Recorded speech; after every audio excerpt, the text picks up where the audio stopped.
हम गुंजन चौधरी एकटा नचारी गीत लऽ कऽ उपस्थित छी। ई गीत के रचना केने छथिन आदरणीय मणिकांत झा जी। तहन अहाँ सब सुनल जाओ। बाबा जाए बैसल छी कोन शिखर पहाड़ यो, कमरथु आयल द्वार यो न।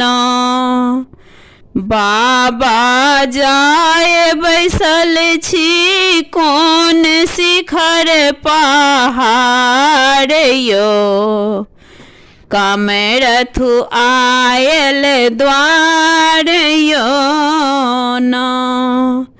कान्हा कामर हम चढ़ेलहुँ गगरी गंगा जल सँ भरलहुँ।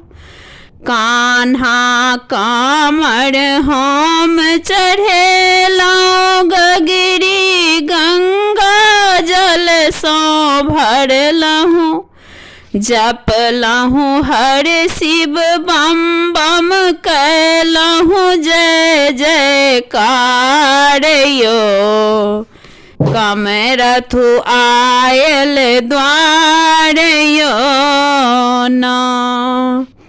भेटल सगरे जंगल झाड़ देखल महिमा अहाँक अपार। भेटल सगरे जंगल झाड़ देखल महिमा अहाँके अपार। केहनो विकट समय हो करी अहाँ उबार यो, कमरथु आयल द्वार यो न।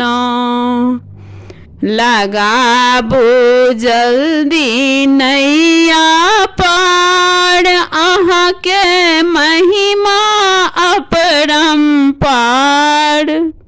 लगाबू जल्दी नैया पार अहाँके महिमा अपरंपार। मणिकांत अरज करैया करियौने उधार यो, कमरथु आयल द्वार यो न। मणिकांत अरज करैया करियौने उधार यो, कमरथु आयल द्वार यो न।